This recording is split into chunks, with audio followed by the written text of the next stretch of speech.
வணக்கம் என்னாரி நட்புகளே, சகோதர சகோதரிகளே, எனது அருமை மாப்பிள்ளைகளே. ஒரே ஒரு விஷயம் மனசுக்குள்ளே போட்டு ரொம்ப உறுத்திக்கிட்டே இருக்குது 2-3 நாளாக. அதை நான் உங்கள்கிட்ட சொல்லணுங்கிறது தான் என்னுடைய முக்கியமான குறிக்கோள். இது விளையாட்டு கிடையாது, உருட்டு கிடையாது. சத்தியப்படி என் தலைமையில் சத்தியமாக நடந்த விஷயம் உண்மை. ஏன்னா சில நேரம் நான் கனவு வந்துச்சும்பேன், எங்கள் அப்பா வந்தார், எங்கள் அம்மா வந்தாங்கன்னா சொல்லுவேன். அதை கூட நீங்கள் உருட்டுன்னு வச்சுக்கோங்க. ஆனால் இந்த 2-3 நாளாக தொடர்ந்து என் தகப்பனார் சாகுலமீது ஐயா அவர் கனவுல வந்துக்கிட்டே இருக்கிறாரு. நேற்று நைட்டு கூட கனவுல ஆம்புலன்ஸில் அவரை கட்டி ஏற்றுற மாதிரி ஒரு கனவு வந்துச்சு. அழுகிறாரு. மனசுலேருந்து அப்படியே பாரத்தெல்லாம் கொட்டி அவர் கண்ணில் ஏக்கமும் அழுகையும் ரொம்ப தெரியுது.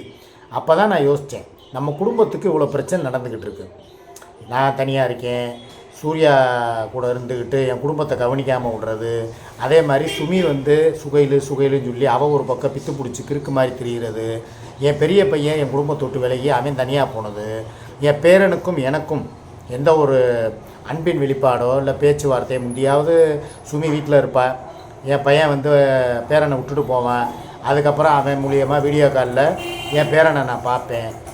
மூலியமாக சுமி மூலியமாக ஒரு லிங்க் இருந்துக்கிட்டே இருந்துச்சு. இப்போ இடையில என்ன ஆகி போச்சுன்னா, இப்போ எங்களுக்குள்ளே ரொம்ப பிரிவு. என் பேரன் கூட நான் பேசியே இப்போ 10 நாள் ஆச்சு. ஆக அவன் கூடயும் டச் இல்லை. என் பையனுக்கும் சின்னவனுக்கு கல்யாணம் முடிக்கணும் வைக்கணுங்கிற அந்த எண்ணமே மனசுக்குள்ளே வரமாட்டேங்குது. பொண்ணு பார்க்கணும்னு ஒரு முயற்சி எடுத்தோம். ஒரு வட்டம் செங்கோட்டைக்கு போனோம், குற்றாலம் போனோம், அதோட முடிஞ்சு போச்சு. குளித்தோம், வந்துட்டோம், அவ்வளோதான் முடிஞ்சு போச்சு. இவன் கூட போனால் குடிப்பேன், சுமி கூட போய் குளித்தேன், இவ்வளவு தான் முடிஞ்சு போச்சு. அவன் விஷயம் அப்படியே கிணத்துல போட்ட கல் மாதிரி கிடக்குன்னு வச்சுக்கோங்களேன். இதுக்கெல்லாம் காரணம் என்ன? ஏன் நம்ம குடும்பம் அப்படி பிரிஞ்சு கிடக்குன்னு சொல்லி நான் உட்காந்து யோசித்து பார்த்ததில் எனக்கு நல்லா தட்டுப்படுற ஒரு விஷயம் என்னென்னா, எங்கள் அப்பா இறந்து ஒரு 12 வருஷமாவது இருக்கும், ஒரு 10 to 12 வருஷமாவது இருக்கும். அப்படி இருக்கிற நிலமையில் அவருக்கு இப்போ வரைக்கும் ஒரு சின்ன ஒரு பாத்தியாவோ, எங்கள் அம்மாவுக்கு கூட வருஷ பாத்தியா வச்சுட்டேன். ஃபஸ்ட்டு டைம் வைக்கலை, 1 வருஷம் இறந்ததுக்கு நினைவஞ்சலி செலுத்தலை. உங்கள் இதில் சொல்கிற மாதிரி அதை என்ன சொல்லுவாங்க, அது பேருங்க ஏதோ வரலைங்க, போய் திதி கொடுப்பீங்களே, அதை மாதிரி எங்கள் அம்மாவுக்கு வருஷ பாத்தியா ஃபஸ்ட்டு வருஷம் வைக்கலை.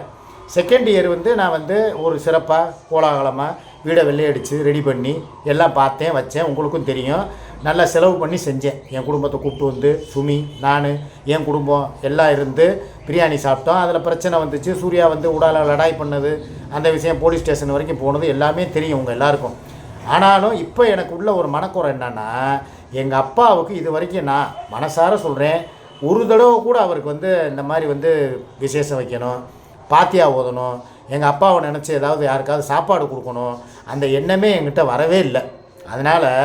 இதனால தான் எங்கள் அப்பா மேலோகத்தில் உட்காந்துக்கிட்டு என்னை பழி வாங்குறாரோ அப்படிங்கிற மாதிரி எனக்கு தோணுது. ஏன்டா பெத்த தாயை மாத்திரம் ரொம்ப கவனித்து சிறப்பாக அந்த அம்மாவுக்கு வருஷ பாத்தியாவெல்லாம் ஓதி பிரியாணி போட்டு எல்லாம் பண்ணினேன்.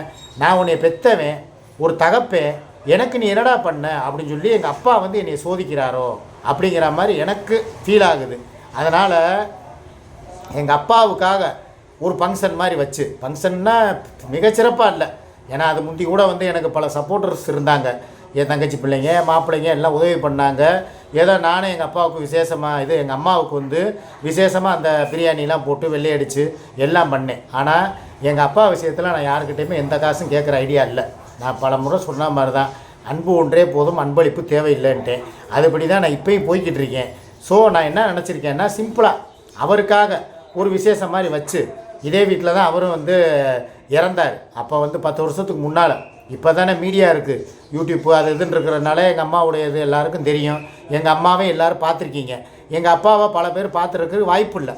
அதனால் அவருடைய ஆத்மா சாந்தி அடையணும்னா ஒரு சின்ன பாத்தியா ஓதி அவருக்கு வீட்டு வெள்ளையடிக்கலாம் வேணாம், அதெல்லாம் நல்லா தான் இருக்குது சரியா. அதுக்காக உடனே வந்துடுவாங்க. இந்த அம்மாவை வச்சு காசு பார்த்தேன், சம்பாரித்தேன், இப்போ அப்பன் பேரை சொல்லிவிட்டு பணம் வாங்குறதுக்கு, பணம் வசூல் வேட்டை பண்ணுறதுக்கு வந்துட்டேன். வேணவே வேணாம். என் காசில், என் யூடியூப் வருமானத்தில், என்னால், என் உழைப்பில் செஞ்சால் தான் அதுவும் எங்கள் அப்பாவோட ஆத்மா சாந்தி அடையும், அவருக்கும் அந்த சோறு போய் உடம்புல ஒட்டும். அதனால் திருப்பி என் குடும்பத்தை போகிறேன். ஆனால் இந்த வட்டம் ரொம்ப உஷாராக இருப்பேன். சூர்யாவெல்லாம் அனுமதிக்க போகிறதே கிடையாது. ஏன்னா அவள் இந்த வீட்டுக்கு நீ வரப்போகிறதும் கிடையாது. வீடையே கழுவி விட வரமாட்டேன்னு சொன்னவன், எங்கள் அம்மாவுக்காகவே வராதவன் எங்கள் அப்பாவுக்காக எப்படி வருவாள்? அதனால் அவளை ஒரு சைடு விட்டுருங்க. திருப்பி என் குடும்பத்தை பூரா ஒன்று சேர்த்து, எப்போ அங்கே வாங்க, இதில் விடுபட்ட சொந்தங்கள்லாம் நிறையா இருக்குது. எங்கள் சின்னம்மா பிள்ளைகளெல்லாம் போன வட்டம் எங்கள் அம்மாவோட விசேஷத்துக்கு கூப்பிடல. அதனால் அவங்கள, என் அத்தை பிள்ளைங்க 2 பேரும், எல்லாரையுமே கூப்பிட்டு என் சொந்த சுருத்து இன்னும் என்னுடைய ரிலேஷன்ஸ் எல்லாரையும் கூப்பிட்டு அம்மா வழியிலையும் அப்பா வழியிலையும் 2 பக்கத்துலேயும் அது போக சுமியோடைய ரிலேஷன் எல்லாரையுமே கூப்பிட்டு ஒன்றா உட்கார வச்சு மாடியில் ஒரு சாமியானா டென்ட்டு மாதிரி போட்டு எல்லாத்துக்கும் சாப்பாடு கொடுத்து எங்கள் அப்பாவுக்கு ஒரு விசேஷம் வைக்கலாங்கிறது என்னோடய எண்ணம். ஏன்னா அவருடைய ஆத்மா சாந்தி அடையாமல் சுற்றிக்கிட்டு இருக்கு போல். அதனால தான் என் குடும்பத்தில் பிரச்சனைகளுக்கு மேலே பிரச்சனைகள் வந்துக்கிட்டே இருக்குங்கிறத நான் ஃபீல் பண்ணுறேன். இதில் யாருக்கிட்டேயும் பண உதவியோ பொருள் உதவியோ இல்லை நீங்கள் பிரியாணி போடுங்க, நீங்கள் அதை வாங்கி கொடுங்க இதை வாங்கி கொடுங்கன்னு சொல்லி கேட்க போகிறது கிடையாது. என் மனசாட்சிப்படி நான் செய்ய வேண்டிய கடமைன்னு நான் தோணுச்சு உங்கள்கிட்ட சொன்னேன். இதில் யார் கோவிச்சுக்கிட்டாலும் எனக்கு அதை பற்றி பிரச்சனை கிடையாது. ஏன்னா இதுக்கும் வருவா சூர்யா, தண்ணியை போட்டு தகராறு பண்ணுவான். அவன் எப்படி நம்மளை கூப்பிடாமல் செஞ்சான். ஏற்கனவே அவங்க அம்மா விசேஷத்துக்கே நம்மளை கூப்பிடல, இப்போ அவங்க அப்பா விசேஷம் வைக்கிற சாக்கில் குடும்பத்தை ஒன்று சேர்க்க பார்க்குறேன் அப்படின்னு சொல்லி அவன் மைண்டு தாட்டில் ஓடும். நான் என்ன சொல்கிறேன், உன் காசு உனக்கு வந்துடும், சீட்டு காசா இல்லை நகைக்கா இல்லை வேறு இஎம்ஐயா, அதை கொடுத்துட்றேன். இது போக எனக்குன்னு சொல்லி வச்சுருக்கிற வருமானம்னு ஒன்று இருக்கும்ல, அந்த காசில் என் குடும்பத்தை கூப்பிட்டு நான் சாப்பாடு போடுவேன், எதுவும் செய்வேன்.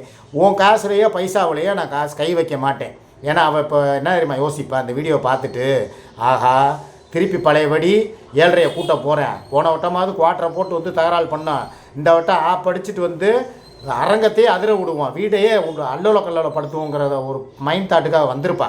நான் ஒன்று சொல்லவா, போன தடவை உனக்கு ஒரு வாய்ப்பு கொடுத்தேன். எப்போ என் குடும்பத்தை வச்சு ஒரு பாத்தியாக ஓதிட்டேன் எங்கள் அம்மாவுக்கு, நீ வேணா வா ஒரு ஞாயிற்றுக்கிழமை இதே அஜரத்தை கூப்பிட்டு உட்கார வச்சு பாத்தியாக ஓதி நீயும் ஒரு 10 பேர்த்துக்கு சாப்பாடை கொடு சந்தோஷமாக. ஏன்னா உன்னையும் எங்கள் அம்மா சின்ன மருமகன்னு சொல்லி ஏற்றுக்கிட்ட ஆள் தான். எங்கள் அம்மாவுக்கு நீ பால் பாயாசம் முந்திரி பருப்பு தூக்கலாக போட்டு எல்லாம் செஞ்சு கொடுத்தவ தான். அதனால் கண்டிப்பான முறையில் நான் என் சைடில் எந்த ஒரு குறையும் வைக்கலை. எங்கள் அம்மாவுக்கு பெரிய மருமக எப்படி சாப்பாடு போட்டு பார்த்துக்கிட்டாங்களோ அவங்கள வச்சு எப்படி பாத்தியாக ஓதுனாலோ அதே மாதிரி சின்ன மருமகளாக உன்னையும் நினச்சி. ஏன்னா இதில் சுமிக்கு உடன்பாடு கிடையாது. எங்கேயோ கிடந்தவளை கூப்பிட்டு வந்துக்கிட்டு சின்ன மருமகளா, அவள் யார் உனக்கு, அப்பாட்டி கூத்தியாளுக்கு பேர் சின்ன மருமகளான்னு சொல்லி இப்போ அடுத்த வீடியோ அவள் போடுவா பாருங்கள். அதனால் என் மனசுக்கு நான் சொல்கிறேன், எங்கள் அம்மா சூர்யாவை சின்ன மருமகளாக ஏற்றுக்கிட்டாங்க. அந்த வகையில் சூர்யாவையும் கூப்பிட்டு விசேஷம் வைக்கிறேன், ஒரு பாத்தியா மாதிரி ஓதி 10 பேர்த்துக்கு சாப்பாடு கொடுன்னு சொன்னேன். அவள் அது வரமாட்டேன்ட்டா. இப்போ சுமி வந்த இடத்துக்கு நான் வரமாட்டேன், அவள் உங்கள் அம்மாவுக்கு பாத்தியா நீ என்னையெல்லாம் முன்னால் நின்று செஞ்சுருக்கணும், அது நடந்து முடிஞ்சு போன ஆக்சிடெண்ட், அதனால் அது ஒரு ஆக்சிடெண்ட் மாதிரி நினச்சி விட்டுறணும், ஒரு சம்பவம் அவ்வளோதான். ஆனால் இப்போ சொல்கிறது பொதுவாக சொல்கிறேன், ஒரே நாளில் காலையில் எல்லோரும் மதியம் சுமியை வச்சு ஒரு ஃபங்க்ஷன் நடத்துகிறேனே வச்சுக்கிருவோமே, ஒரு பேச்சுக்கு சொல்கிறேன். மத்தியானம் எல்லாரையும் செட் பண்ணி கூப்பிட்டு என் குடும்பத்தோட ஃபங்க்ஷனை வச்சு முடித்தேன்னா மறுநாள் அதே மதியம் 1 மணி அளவில் அதே மாதிரி சாப்பாடு, அவங்களுக்கு மட்டன் பிரியாணியா உனக்கு சிக்கன் பிரியாணி, அவங்களுக்கு குஸ்காவா உனக்கு நெய்ச்சோறு, அவங்களுக்கு ஏதோ ஒன்று யார் மூலியமாவது உட்கார வச்சு என் அத்தை பிள்ளைகளை 2 பேரையும் 2ஆக பிரிக்கிறேன். பெரிய பொண்ணு சுமி விசேஷத்துக்கு வரட்டும், சின்ன பொண்ணு என் அத்தை பிள்ளைகளில் 2 பேர் இருக்காங்கல்ல, அவங்கள முதல் மூத்த பிள்ளை சுமியோட விசேஷத்துக்கு பாக்கெட்டு போட்டு சாப்பாடு பரிமாறி அதில் கலந்துக்கிட்டு எல்லாம் பார்க்கட்டும். மறுநாள் சூர்யா கூட சின்ன பிள்ளை இருக்குது பார்த்தீங்களா, என்னுடைய இப்போ கூட ஹார்ட் அட்டாக்கில் கணவர் இறந்தார்ல அத்தை பொண்ணு, அந்த பொண்ணு சூர்யா கூட இருக்கட்டும். அதே மாதிரி பிரியாணி எல்லாமே பாக்கெட்டு போட்டு 2 பேருமே கூட மாட இருந்து 2 பேர்த்துக்குமே ஹெல்ப் பண்ணி எங்கள் அப்பாவுடைய ஆத்மா சாந்தி அடைகிறதுக்கு எல்லாமே செய்யுங்க. இதில் நான் எந்த ஒரு தடங்களும் சொல்ல போகிறதில்ல, 2 பேருக்குமே பாகுபாடு பார்க்க போகிறதில்ல, 2யுமே ஈக்குவலாக ஒரே தட்டில் வச்சு தாங்க போகிறேன். ஒரு கண்ணில் வெண்ணெய் ஒரு கண்ணில் சுண்ணாம்பு வைக்க போகிறது கிடையாது. 2 பேருக்கும் நல்லவண்ணம் நடக்கிறதா என்னுடைய பிளான். இதுக்கு இவங்க என்ன சொல்ல போகிறாங்கன்னு எனக்கு தெரியலை. ஏன்னா எனக்கு இப்போதைக்கு என் குடும்பம் பிரிஞ்சு இப்படி தனித்தனியாக கிடக்கிறதுக்கு காரணம் எங்கள் அப்பாவுக்கு ஃபங்க்ஷன் வைக்கலை, பாத்தியா ஓதலை. எங்கள் அப்பாவுக்கு அவர் பேரை சொல்லி ஒரு பெரிய மனுஷங்க ஒரு 4 பேருக்கு, ஒரு வயசானவங்களுக்கு, ஒரு ஆதரவற்றோருக்கு, ஒரு குழந்தைகளுக்கு எதுவும் செய்யலை. இதுதான் அதனால தான் எங்கள் அப்பா இருந்துக்கிட்டு என்னை பழி வாங்குறாரோங்கிற எண்ணம் எனக்கு தோணுது. ஏன்னா தாயை மாத்திரம் பார்த்துட்டு தகப்பனை பார்க்காட்டினா அது நல்லது கிடையாது. அதனால் இவருக்கும் விசேஷத்தை வைக்கிறேன். அதுக்காக அந்த டேட்டில் தான் வைக்கணும்லாம் கிடையாது, எனக்கு இப்போ தோணுது நான் வைக்கிறேன். இதில் எனக்கு முழு உடன்பாடு. இதில் இப்போ 2 பேர்கிட்டையும் உட்காந்து பேச போகிறேன், சூர்யாக்கிட்டையும் பேச போகிறேன், சுமிக்கிட்டையும் பேச போகிறேன்.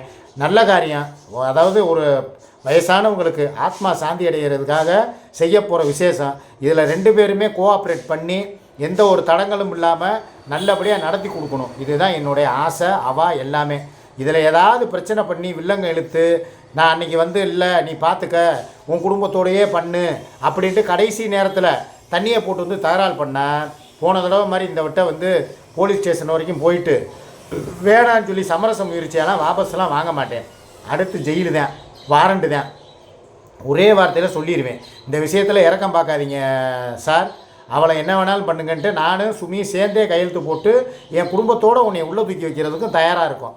என்ன சொல்கிற உன் முடிவை? நல்லபடியாக இருந்தால் 4 வாய் பிரியாணியை தின்னுட்டு நல்லபடியாக எங்கள் அப்பாவுக்கு ஒரு பாத்தியா ஓதிட்டு ஆசீர்வாதத்தை வாங்கிட்டு போ. இல்லையா நான் அப்படித்தான் செய்வேன். உன் குடும்பத்தோட போன்னு கடைசி நொடி வரைக்கும் சொல்லுவேன். ஏடிஎம் கார்டை தர்றேன், என் பேடிஎம்மை தர்றேன், உனக்கு ரூபா தர்றேன், நீ எல்லாம் செய்யி, உன் குடும்பத்தோடையே இரு, முடிச்சுட்டு வா, அது வரைக்கும் நான் தலையிட மாட்டேன்னு சொல்லுவேன். சொல்லி முடிச்சுட்டு விசேஷம் நடந்துக்கிட்டு இருக்கும்போது நான் வீடியோ போடுவேன். போன வட்டம் அப்படி தான் நடந்துச்சு. எங்கள் அம்மாவோட விசேஷத்துக்கு வாட்டர் பாட்டிலு பிரியாணி எல்லாம் வாங்கிட்டு வந்து அப்படியே ஃபுல்லாக அப்படியே வீடியோ எடுத்து போட்டேன்ல, அதை பார்த்துட்டு தான் காண்டாகி போய் குமரேசன் மூலியமாக ஒரு ஆப்பை வாங்கி அடிச்சுவிட்டு வந்து தகராறு பண்ணேன். அதுவும் எனக்கு நியூஸ் வந்துருச்சு. ஆக இந்த வட்டமே அதே பிளான் தான் நீ பண்ணுவேன். இப்போ நான் பணம் தர்றேன், நான் ஏடிஎம் கார்டை தர்றேன், பேடிஎம் கார்டு தர்றேன்லாம் சொல்லுவேன். ஆனால் கடைசி நேரத்தில் சரக்கை போட்டுட்டு இங்கே வந்து தகராறு பண்ணுவேன். இந்த வட்டம் நான் இறக்கம் பார்க்க மாட்டேன், ஈவு இறக்கம்லாம் படவே மாட்டேன். உன் பிள்ளைகளோட எதிர்காலத்துக்காக தான் போன வட்டம் உன்னை கம்ப்ளைண்ட் பண்ணதையும் வாபஸ் வாங்கினது. ஹாஸ்டலில் படிக்கிறாங்க பயலுக, புருஷனும் சரியில்லை, பால விநாயகம் நம்ம தான் பார்க்கணும். அப்புறம் நம்ம தான் கிட்டும் லோல் போட்டுக்கிட்டு திரியணுங்கிறதுக்காகத்தான் நான் போய் சரி வேணாம் வாபஸை வாங்குன்னு சொன்னேன். என் பிள்ளைகளும் அதுக்கு சம்மதப்பட்டானுங்க. இல்லைன்னா இந்த வட்டம் இந்த மாதிரி ஏதாவது வில்லங்க நடந்துச்சுன்னா ஏற்கனவே சிம்பிள் ஒரு பக்கம் இருக்குது, அப்புறம் இன்னொரு சிம்பிள் இந்த பக்கம் விழுந்துடும், இன்ட்டு மார்க் விழுந்துடும். பார்த்துக்க, கவனமாரு. வந்துட்டு அப்புறம் எங்கள் மேலே பழிய போடக்கூடாது. நீங்கள் தான் காரணம், குடும்பத்தோடு சேர்ந்து அடித்தாங்க, குடும்பத்தோடு சேர்ந்து என்னை கும்மி அடிச்சிட்டாங்க அப்படின்னு சொல்லி எங்கள் மேலே பழிய போடாத. நல்ல முறையில் கூப்பிடும்போதே ஒரு மரியாதை நிமித்தமாக வந்துட்டு போயிடும். ஒருத்தவங்களுக்கு மரியாதை கொடுத்து கூப்பிட்றாங்களா, சரி சிக்கா செஞ்சால் எதுவும் நல்லதுக்கு தான் இருக்குன்னு சொல்லிட்டு வந்துரு. அதை விட்டுவிட்டு நாங்கள்லாம் பெரிய நாங்கள்லாம் பெரிய அப்படின்னா உனக்கு அப்புறம் நான் வச்சு விட்ருவேன். சரியா? கவனமாரு. சொன்ன பேச்சை கேட்டுக்கிட்டு நடக்கிறதா இருந்தால் நட. இன்றைக்கி முடிவை சொல்லு. இந்த வாரத்துக்குள்ளேயோ ஞாயிற்றுக்கிழமையோ அல்ல, ஏன்னா ரொம்ப நாள்லாம் இழுக்க மாட்டேன். ஏன்னா யூடியூப் காசு இன்னும் 2 நாளில் வந்துடும். திங்கக்கிழமையோ இல்லை இன்றைக்கே கூட வரலாம். இன்றைக்கி வந்துருச்சுன்னா ஞாயிற்றுக்கிழமை ஃபங்க்ஷன், இல்லையா புதன்கிழமையோ இல்லை அடுத்த வாரம் சனி ஞாயிறோ வைப்பேன். சரியா? கவனமாரு. என்னையை போட்டு குழப்பி விட்றாத. நான் கேட்ட கேள்விக்கு கரெக்டான பதில் சொல்லு. எங்கள் அத்தாவுடைய பாத்தியாவா இல்லை நீ வந்து தகராறா என்னங்கிறத முடிவு பண்ணிக்க. ஓகே மக்களே, நான் பேசுனது கரெக்டாக பேசியிருக்கேன். ஓகே, உங்களுடைய கருத்துக்களையும் சொல்லுங்கள். இதில் நான் எந்த ஒரு பைசாவும் நயா பைசா யாருக்கிட்டையும் பணம் வாங்க மாட்டேன், அன்பளிப்பு வாங்க மாட்டேன். என் சொந்த காசில் எல்லாம் செய்ய போகிறேன் உங்கள்கிட்ட சொல்லிட்டு தான் செய்கிறேன். தவறான கமெண்ட்டை போட்டுறாதீங்க. ஒரே வாரத்தில் சொல்கிறேன். ஏன்னா இது வந்து இறந்து போனவங்களுடைய ஆத்மா சாந்திக்காக பண்ணுற விசேஷம். இதில் வந்துக்கிட்டு வசூல் வேட்டை, நாடகம் போடுறேன், ட்ராமா பண்ணுறேன், இப்போ வசூலுக்கு வேறு ஆளே இல்லை, கடைசியில் அப்பாவை கொண்டு வந்துட்டேன் சீனுக்கு. இந்த மாதிரிலாம் பேசாதீங்க தயவுசெய்து. நான் என் பெத்த தகப்பனுக்கு ஒத்த பையன். என்னால் முடிஞ்சதை எங்கள் அப்பாவுக்கு நான் செய்கிறதா முடிவு பண்ணிட்டேன். சரியா? என்னை வந்து என்கரேஜ் பண்ணி கொண்டு போங்க. சரி, இவ்வளோ நாளாக செய்யாதவர் செய்கிறாரு, நம்ம அண்ணே நம்ம மாமா அப்படின்னு சொல்லி ஆதரவு கொடுங்க. தேவையில்லாமல் மனசை புண்படுத்துகிற மாதிரி கடும் சொற்களையோ தேவையில்லாத வார்த்தைகளையோ கமெண்டில் போட்டு என்னை கொண்டுறாதீங்க. ரைட்டா? ஓகே, பாய்.